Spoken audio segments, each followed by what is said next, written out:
This video is sponsored by Paradox Art. Hello everybody, this is Havoc, and today I'll be diving into some tips and tricks for Tlatoani, a quite unique city builder set during the rise of the Aztec Empire and releasing today into early access. While this game does have some fantastic callbacks to city builders like Caesar 3 and Pharaoh, it is also wildly different at the same time, featuring some new mechanics that can really shape how you both approach and play the game as a whole.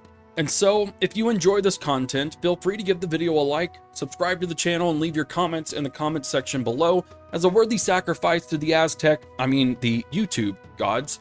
But especially for this video, please check out the link in the pinned comment below and in the description, as it really supports this channel specifically. And that out of the way, let's get to it. Starting with farms and fields, the agricultural economy. One of the more significant breaks from your typical city builders ties to your farming economy. Being one of the first foundations in your city, knowing how to approach farms is crucial. First off, farming huts are indeed an actual housing type, meaning that your farmers actually live there. As an actual housing type, they have needs and service desires that have to be fulfilled in order to level up, just like any other housing. And thus, you'll need to lay out your city's satisfaction buildings in a way that loops these farming houses into them. They also level up once needs are fulfilled, allowing for more people to live in them, increasing tax revenue, citizen mood, prosperity ratings, etc., etc. It's important to note that an increase in residents for leveled up housing does not increase food production. Second, farming houses only utilize 32 units of fields within their radius, and when laying down said fields, it will provide you with the population that one farm can sustain. Those fields don't have to touch the building itself, and instead, fields are linked to the closest farmhouse that still has room for field production. This is a key note, as you can mix field production by a single farm, maximizing different ground types for different fields without having to be directly touching. While this usually isn't the most optimal choice due to the use of canals for added fertility bonuses, it's still a viable option for non-irrigated crops. Speaking on different crops, farmers have the widest production of resources in the game. Food crops like maize, fruits, and chilies take advantage of canals for added fertility as just mentioned. Maguey creates fiber and pulp, used for cloth and brewing respectively, but can only do so on dry terrain. Cocoa and cotton are luxury production goods for your nobles, and you can even plant forests to keep timber production strong. All of these are produced using the backbone of your farmers, so treat them well and understand how they're all used in order to fulfill the demands of your people and build a prosperous city. With that chonker of a first tip out of the way, let's move on to housing, leveling, walkers, and services. Understanding a few key aspects about housing and services will streamline your city's infrastructure and minimize frustration in figuring out bottlenecks and satisfaction. Houses operate just like 99% of other city builders out there, satisfy their needs and services, and they'll level up into their next form, bringing in more people with increased demands, but more revenue and workers at the same time. The biggest difference with Tlatoani is that houses take a full cycle of satisfaction before they level up. So no Caesar 3 or Pharaoh scenarios of entire neighborhoods mass leveling up or down constantly. A quick note that the time it takes for these houses to level, which last I spoke to the developer on, it depends on their level, i.e. lower level houses will upgrade quicker than higher level housing. For better or worse, this progressive leveling process requires you, the player, to have your ducks in a row regarding satisfaction. So keep an eye on what the people need and sustain it well. A big deviation from the old city builders is a lack of walkers, or at least in the traditional sense. Now, when placing a service building in this game, you'll get a highlighted radius of how far that service building extends its influence, providing you with a more precise extent of coverage and where you may have unsatisfied housing. Like most games in this genre, service buildings do have a limited population reach per building, and if you don't pay attention to population growth, it can result in satisfaction loss, something you don't want to have, especially considering the slow leveling system.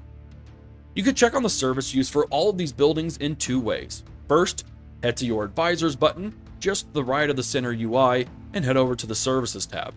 This gives an entire overview, population reach, and any other benefits they provide like healthcare services or diversity services. Second, you can hover over any service building in your city and immediately see the status of its service use. Any reads like strained, extreme, etc. means you are underserving your citizens and need to provide more of that building. Of course, none of this is feasible without grasping construction materials, the lifeblood of city expansion. One of the more unique pieces to Tlatoani is its use of construction materials, that is, timber, clay, stone, and artwork. Everything in your city requires at least one of these construction materials, with one exception: dirt roads, the only free construction item in the game. With this in mind, it is essential to make sure that your economic systems take into account either production of these materials locally or a steady import if you cannot produce. While timber, clay, and stone are obvious in their origins and, when present locally, have their base buildings for production, artwork requires stone and is produced in the mason's yard, not something super obvious. Because of their importance in production, keeping a strong logistical supply of all materials is essential to expanding your city in every single area of infrastructure. Farmhouses and fields require timber. Common houses, timber and clay. Commerce buildings, timber and stone. Temples, all four in quite large amounts, I might add. Leveling up houses, yes, they require materials in order to level up.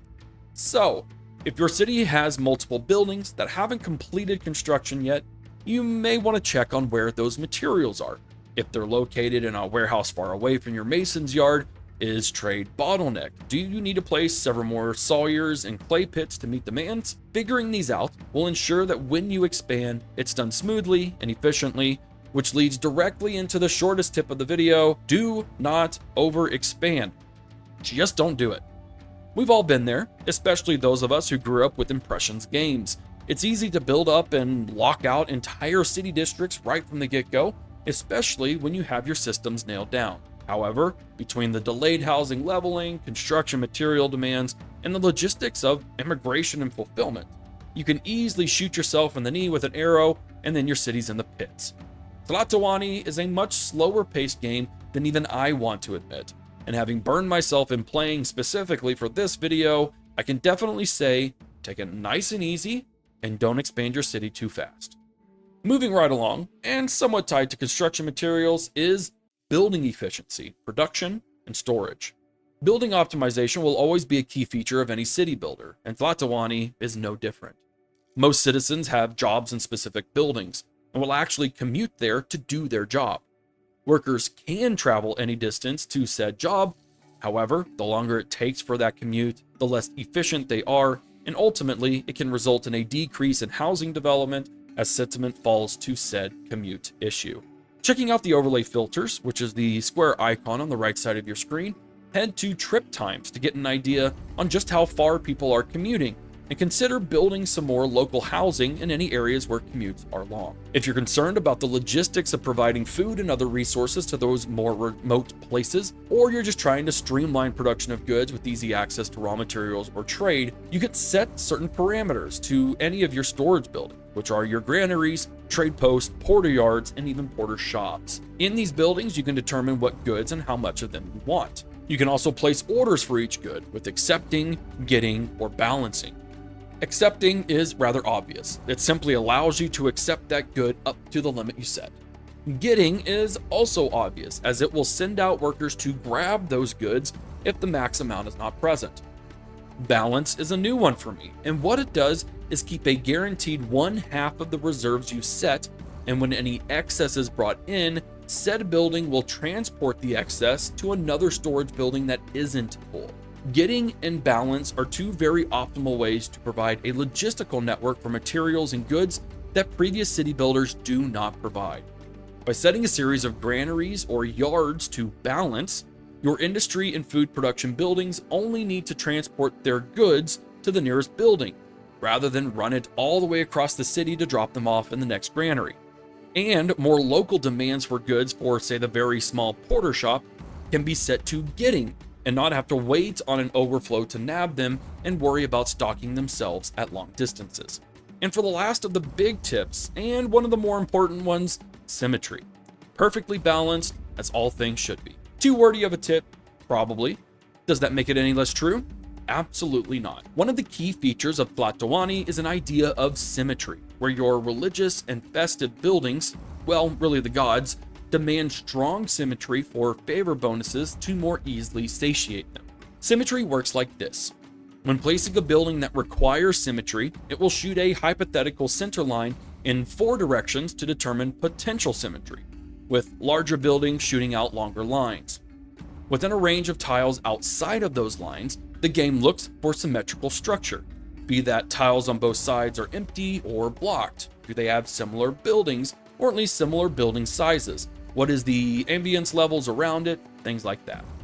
The symmetry of the tiles provides an unseen score, and then the algorithm determines the best direction that has the highest score to determine the final symmetry balance, ranging from awful to divine. The average score of your buildings requiring symmetry will determine your overall city's level of symmetry, and thus the percentage of favor you can accumulate to appease the gods. It's a bit of a wild concept, and to be quite honest, I know most classic city builder players naturally build symmetrical anyways, or at least I hope, so this might not be too hard to wrap your mind around.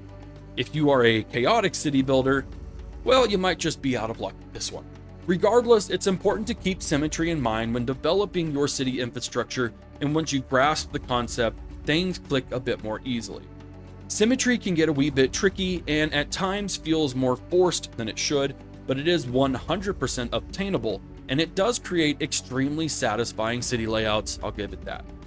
This next section is more quick shoot from the hip style, and I'll label them bits and bobs, small but still significant. First, leave your room for expansion between neighborhoods. You need more services as you level up, and keeping symmetry in mind, plus the fact that temples and other entertainment pieces are friggin' huge, you'll need the room. Several industry buildings require timber or clay for production of goods. Keep the timber and clay flowing at all times. Are you running low on timber? Cultivate HForHavoc farms to build a self-sustaining supply of wood.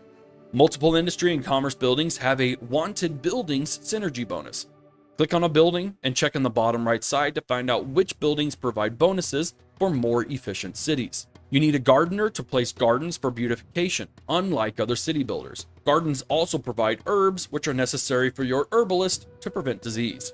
You can pin your most viewed advisors to the top of your screen by selecting the Advisors tab and clicking Pin on the advisor you're looking for.